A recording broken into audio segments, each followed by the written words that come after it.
permítanme guiarlos por los intrincados senderos del pensamiento de Erwin Panofsky, tal como se despliegan en sus estudios sobre iconología. No es este un viaje por meras fechas y nombres, sino una exploración profunda del contenido temático o significado de las obras de arte, una disciplina que Panofsky con maestría eleva de la simple identificación a la interpretación filosófica. Panofsky nos invita a distinguir tres niveles fundamentales para comprender una obra de arte, análogos a la interpretación de un gesto cotidiano.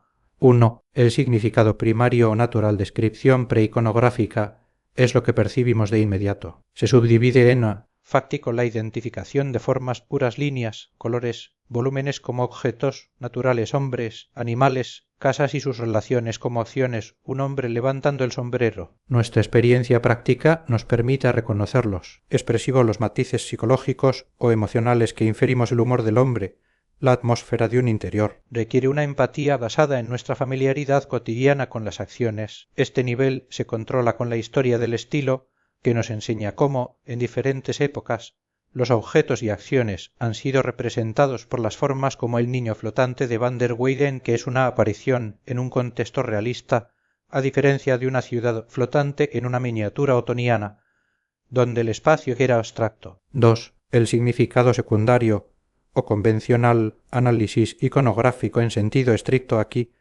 relacionamos los motivos artísticos, objetos y acciones con temas o conceptos. Por ejemplo, una figura con un cuchillo deja de ser solo un hombre con un cuchillo para convertirse en San Bartolomé. Reconocemos imágenes, historias y alegorías. Para esto necesitamos familiaridad con las fuentes literarias, la Biblia para la Última Cena, textos mitológicos para historias clásicas, pero esa familiaridad debe controlarse con la historia de los tipos, que revela cómo, bajo distintas condiciones históricas, los temas han sido expresados por objetos y acciones, como la Judith con bandeja de Maffei, que requiere conocer que el motivo de la bandeja de Salomé se transfirió a Judith en cierta tradición, a pesar de la fuente bíblica original. 3. El significado intrínseco o contenido. Interpretación iconológica. Este es el nivel más profundo y sintético. Busca los principios unificadores subyacentes, los valores simbólicos, que revelan la actitud básica de una nación, un período,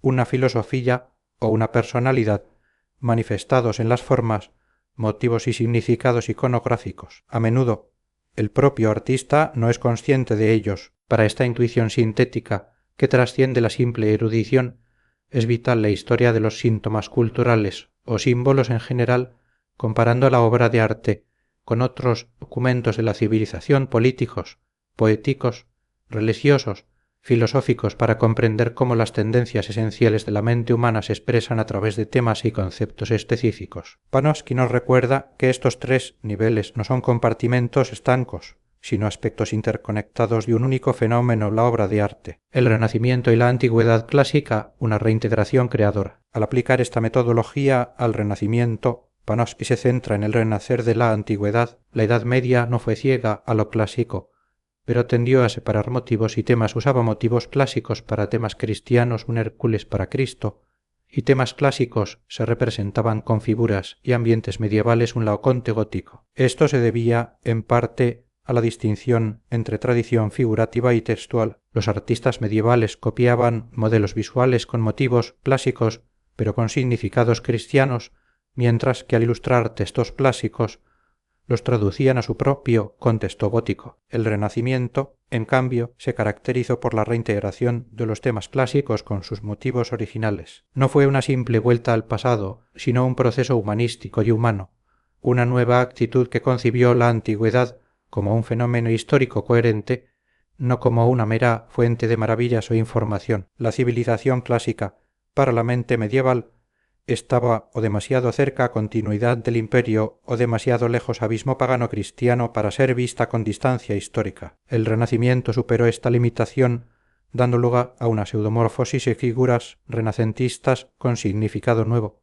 aunque de apariencia clásica, capaces de traducir a imágenes lo que al arte clásico le hubiera parecido inexpresable gracias a su trasfondo medieval. La historia primitiva del hombre en la pintura de Piero di Cosimo. Piero di Cosimo, un pintor florentino singular y fantasioso, nos ofreció un fascinante plot iconológico en sus cuadros sobre la historia primitiva del hombre. Panofsky reinterpreta audazmente obras clave revelando la profunda erudición y el primitivismo del artista. Una de las pinturas más célebres, el encuentro de Vulcano-Arthur, es tradicionalmente identificada como Elas y las ninfas. Panofsky, sin embargo, demuestra que carece de los elementos iconográficos de Hilas Vasija, agresividad de ninfas, resistencia del joven. En cambio, la escena, con su muchacho de piernas arqueadas y cojo, la sorpresa y la compasión maternal de las ninfas, se ajusta perfectamente al mito del joven Vulcano, arrojado del Olimpo por su deformidad. La presencia de las ninfas en lugar de sintios habitantes de Lemnos que acogieron a Vulcano se explica por una corrupción textual medieval donde Sinti se transformó en Ninfis. El cuadro Vulcano y Eolo como maestros de la humanidad, Ottawa, compañero del anterior, refuerza esta interpretación. Muestra a Vulcano forjando a Eolo, dios de los vientos, como su ayudante, asociación mitográfica por el fuego y el viento necesarios para la fragua, y al fondo la construcción de casas primitivas. Esta escena ilustra la teoría del evolucionismo epicúreo Lucrecio. Vitruvio, la humanidad, inicialmente salvaje y sin fuego, progresa a través del descubrimiento del fuego personificado por Vulcano, la invención del lenguaje y la construcción. Boccaccio fue clave al integrar pasajes de Vitruvio en su genealogía de Orum, mostrando a Vulcano como el verdadero fundador de la civilización humana. Piero va más allá, ilustrando la era ante Vulcanum en otras 3 tablas, escena de caza, la vuelta de la cacería, ambas en Nueva York, y paisaje con animales osforo. Estas describen la edad de piedra, previa al uso del fuego y los vetales, con sus hombres cubiertos de pieles, sin animales domésticos ni construcciones, y un incendio forestal recurrente como leitmotiv, simbolizando la falta de control humano sobre la naturaleza. En estas escenas, la humanidad y los animales se confunden en una brutal lucha por la supervivencia o una promiscuidad natural. Finalmente, las tablas del descubrimiento de la miel y las desgracias de Sileno, Worcester abordan la contribución de Baco a la civilización. Basadas en Ovidio, muestran a Baco y su Tiasos descubriendo la miel y las cómicas desgracias de un glotón sileno. Piero transforma la visión orgiástica en una pastorale, nómadas con utensilios caseros para atraer abejas, un paisaje dividido entre la rudeza salvaje y la felicidad de la civilización pastoril. La obsesión de Piero por estas condiciones primitivas, su personalidad salvaje y asocial salvatico, su interés por lo extraño en la naturaleza, le permitieron realizar estos primeros pasos de la humanidad con un realismo paleontológico. Sus cuadros no idealizan, sino que reviven una época anterior al cristianismo, incluso al paganismo histórico, una era de despertar y de miedos primigenios. El Padre Tiempo, una pseudomorfosis emblemática, la figura del Padre Tiempo, omnipresente en el arte, es un claro ejemplo de pseudomorfosis, donde una apariencia clásica es investida de un significado nuevo, forjado por el crisol medieval y renacentista. En la antigüedad clásica, el tiempo se representaba de 2 formas principales: kairos, oportunidad o joven, alado, hombros y tobillos, con un mechón de pelo y balanza o ruedas. Simboliza el momento fugaz, decisivo, no la destrucción. Aion, eternidad de figura alada, a veces con cabeza de león y cuerpo de serpiente. Simboliza un principio divino de creación eterna, no la decadencia. Ninguna de estas figuras clásicas mostraba la guadaña, el reloj de arena o la decrepitud. La transformación ocurre por una asociación lingüística y conceptual. A la palabra griega Cronos tiempo se asemejaba a Cronos, el dios Saturno romano. Cronos, el más viejo de los dioses y patrón de la agricultura, llevaba una hoz y era melancólico. El mito de que devoró a sus hijos se reinterpretó como el tiempo devorando lo que crea. En la astrología medieval, Saturno era el planeta más maléfico, asociado a la vejez, la pobreza, la enfermedad y la muerte. Así, los ilustradores de los Triunfi de Petrarca, siglos XIV-XV, fueron quienes fusionaron estas tradiciones. Tomaron las alas de las personificaciones medievales de Temps, que a veces tenía 3 cabezas y 4 alas por las estaciones, y lo combinaron con la figura siniestra de Saturno, hoz, decrepitud, muletas, devorador de hijos. El reloj de arena,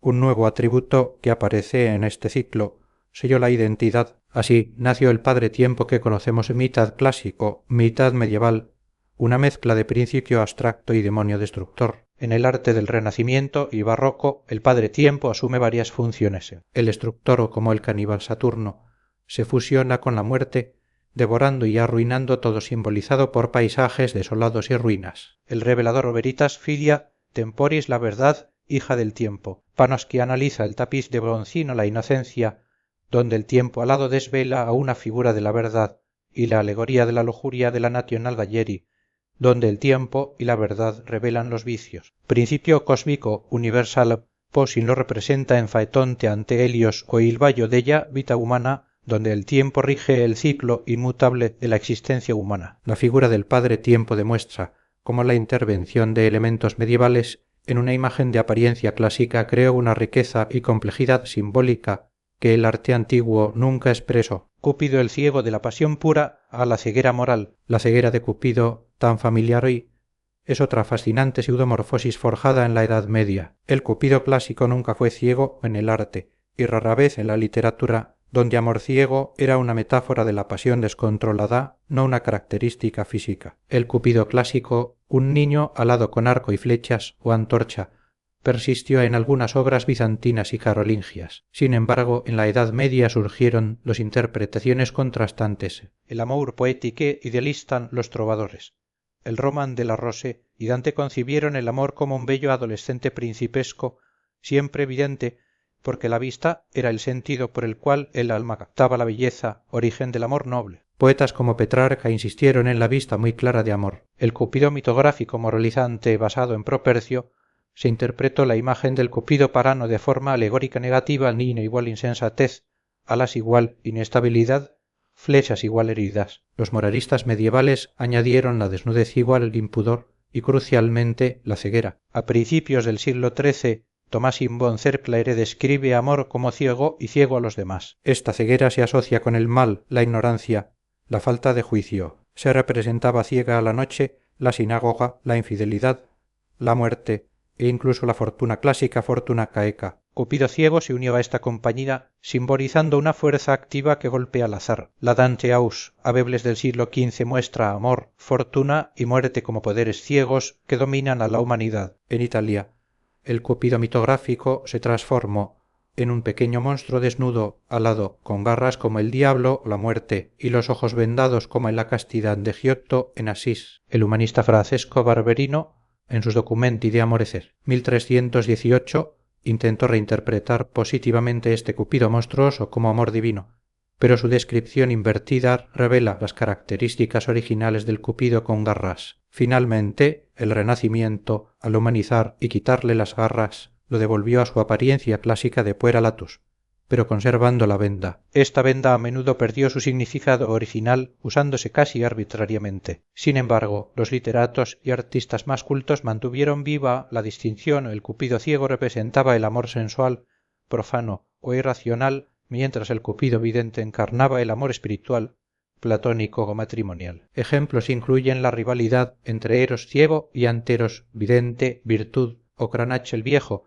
que muestra a Cupido quitándose la venda bajo la influencia de Platón. El movimiento neoplatónico en Florencia y el norte de Italia, Bandinelli y Tiziano. La filosofía neoplatónica de Marsilio Ficino en la Florencia del Quattrocento, con su Academia Platónica Vicino, Pico della Mirandola, Policiano, fue una audaz síntesis del platonismo con el cristianismo, que ejerció una influencia enorme en el arte. Ficino concibió un universo jerárquico que emanaba de un Dios inefablemente cósmica, alma cósmica, mundo celestial, región de la naturaleza sublunar y materia. El hombre, lazo de unión entre Dios y el mundo, participa de lo animal y lo divino. Para escapar de la prisión del cuerpo, el alma podía seguir la vita activa justicia, Júpiter o la vita contemplativa religión, Saturno, siendo esta última la más sublime, llevando al furor divinus o éxtasis. Ficino fusionó el eros platónico y la caritas cristiana, definiendo el amor como deseo del goce de la belleza. Central en esta doctrina son las dos Venus de Platón, Venus coelestis Uranian inmaterial. Hija de Urano, simboliza la belleza universal, puramente inteligible, como la caritas divina. Venus vulgaris pandemos hija de Júpiter y Dione, natural, simboliza la belleza individualizada en el mundo corpóreo, la fuerza generadora vis generandi. Ambas son honrosas, pero el amor que asciende de lo visible a lo inteligible es superior. El puro deseo sensual es amor bestial. Esta filosofía se popularizó en los diálogos sobre el amor bembo, Castiglione, aunque a menudo de forma más superficial y socializada. El arte florentino diseño, plasticidad y veneciano color, atmósfera reflejaron este neoplatonismo con matices distintos. Bandinelli, el combate de la razón y el amor, este grabado florentino denso y lineal ilustra la tensión entre las facultades del alma. Apolo y Júpiter, razón, divinidades, el pensamiento, se enfrentan a Venus, Cupido y Vulcano, pasiones sensuales. Una figura femenina mensomente ilumina a la razón sin tomar partido en la lucha, sino elevando la perspectiva. Tiziano, amor sagrado y amor profano. Esta obra veneciana es la expresión más famosa de las Geminae Veneres ficinianas. La mujer desnuda, con una llama, Venus coelestis, simboliza la belleza universal, inteligible, el amor divino, felicita eterna. La mujer ricamente vestida con un vaso de oro y gemas, Venus vulgaris, simboliza la belleza tangible, perecedera, el amor terrenal, felicita breve. El Cupido entre ellas, agitando el agua de un sarcófago convertido en fuente, es el intermediario amoroso y símbolo de la vis generandi. No es un contraste entre bien y mal, sino entre dos grados de perfección de la belleza honrosos a su modo. Panofsky revisa la ambivalencia de la desnudez en el arte y como el Renacimiento la adopta como símbolo de la verdad filosófica. Tiziano también aplica el neoplatonismo en obras posteriores. Alegoría del Marqués Alfonso de Avalos-Louvre se reinterpreta como la unión feliz de una pareja. El caballero Marte, la dama Venus, acompañados por amor con haz de leña, símbolo de unidad, fe guirnalda de mirto, fidelidad marital y esperanza cesta de rosas, placeres de la unión. La esfera de cristal en el regazo de la dama simboliza la frágil armonía conyugal. Marte y Venus como fuerzas cósmicas generadoras de armonía. Educación de Cupido Borgesgen, una Venus coronada venda los ojos de un Cupido en su regazo amor sensual, mientras otro Cupido vidente amor platónico, cuanteros, el amor de la virtud le susurra, aconsejando una decisión prudente. Dos doncellas representan la afección marital y la castidad. La elección de la belleza entre el Cupido ciego y el vidente, el movimiento neoplatónico y Miguel Ángel. La figura de Miguel Ángel, con su estilo distintivo y su atormentada visión, se convierte en el máximo exponente de cómo el neoplatonismo se integró no solo en la iconografía, sino en la misma forma artística. Panofsky describe el estilo de Miguel Ángel de figuras compactas y aisladas, acentuación de horizontales y verticales, una rigidez dinámica que crea la impresión de un conflicto interior perpetuo. Sus movimientos parecen embarados, paralizados y sus contorsiones nunca conducen a una acción efectiva. El reposo es agotamiento. A diferencia del Renacimiento clásico equilibrio o del manierismo figura serpentinata, múltiples puntos de vista, Miguel Ángel fuerza un punto de vista predominante sobre volúmenes encadenados, expresando una lucha mortal y silenciosa. Este estilo es un síntoma de su personalidad, de canteronato preferencia por per forza di levare, su aislamiento, sus afectos y su profundo neoplatonismo. Miguel Ángel adoptó esta filosofía no como moda, sino como justificación metafísica de su propio yo, sus pasiones cavalieri, Victoria Colonna, encontrando eco en la idea del amor platónico. Sus poemas, llenos de nociones neoplatónicas, resuenan con la misma verdad psicológica que sus esculturas, la forma liberada de la piedra recalcitrante plotino, la belleza como reflejo de la luz divina, el cuerpo como cárcel terrena del alma inmortal. La tumba de Julio II, aunque reducida de su grandioso proyecto inicial, es el principal documento de este neoplatonismo funerario. En el proyecto de 1505 el Papa se presentaría como un triunfador en el más allá, sus hechos inmortalizados por relieves. Los 47 esclavos Prigioni y Victorias simbolizaban las provincias, subyugadas o las artes. 4 estatuas colosales Moisés, San Pablo, vita activa, vita contemplativa flanquearían la efigie del Papa llevada por ángeles. Para Panofsky esto no era un mero triunfo areantica, sino una apoteosis neoplatónica, la ascensión gradual del alma a través de las jerarquías. Moisés y San Pablo eran los arquetipos de la síntesis de acción y contemplación que garantizaba la inmortalidad. Los esclavos simbolizaban el alma humana esclavizada por la materia, ánima inferior, comune cum brutis, con monos como atributos de esta naturaleza animal. Las victorias, el anima propria humana, el triunfo de la razón. Era un triunfo espiritual,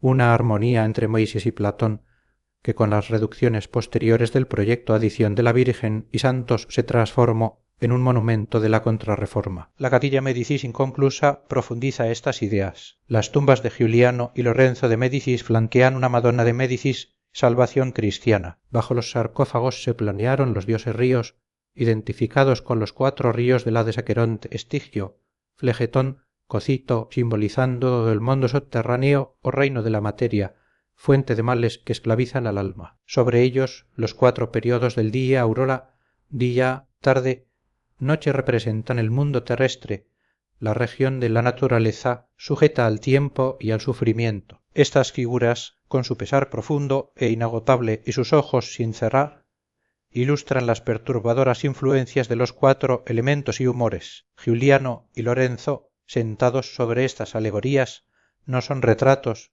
sino almas inmortalizadas. Giuliano, el vir activus, es jovial cetro, monedas, magnanimidad. Lorenzo, el pensieroso, es saturniano rostro oscuro, dedo en la boca para el silencio, codo en cofrecillo cerrado con murciélago, símbolo de parsimonia y melancolía. Los dibujos de Miguel Ángel para Tommaso Cavalieri también son clavese. Ganimedes es símbolo del furor divinus o amatorius estasis platónico que eleva el alma. Ticio, su castigo, por un buitre representa las agonías de las pasiones sensuales que esclavizan el alma. La caída de Faetón simboliza la presunción de desafiar los límites humanos, la temeridad de la pasión, la bacanal infantil, la esfera de la vida puramente vegetativa por debajo de la dignidad humana. El sueño somno, el joven sobre el globo terráqueo rodeado de pecados capitales, despertado por el ángel de la fama, representa la mente humana llamada a la virtud desde el engaño terrenal longum postliminium. Los arqueros saettatorin, enigmáticos arqueros sin arcos ni flechas. Panofsky sugiere que los arqueros son los dardos, representando el desiderio natural de deseo inconsciente, instinto, que sin conocimiento se dirige infaliblemente a un blanco, contrastando con el amor consciente. En sus últimas obras, el estilo de Miguel Ángel se aleja de los ideales clásicos, inclinándose hacia una transparencia incorpórea y una intensidad glacial, reminiscentes del arte medieval, una suerte de rendición a lo cristiano, resolviendo el dualismo de su juventud en una afirmación espiritual. Así Panofsky, con su erudición enciclopédica y su penetrante intuición sintética, desvela las complejas capas de significado que se esconden bajo la forma de las obras renacentistas. Nos enseña a ver el arte no como una mera sucesión de estilos, sino como un reflejo profundo de las ideas, creencias y tensiones que animaron la mente humana en un período de transición tan fundamental para la civilización occidental. Sus estudios sobre iconología son, en sí mismos, una obra de arte humanística que enriquece nuestra comprensión del hombre y de su mundo.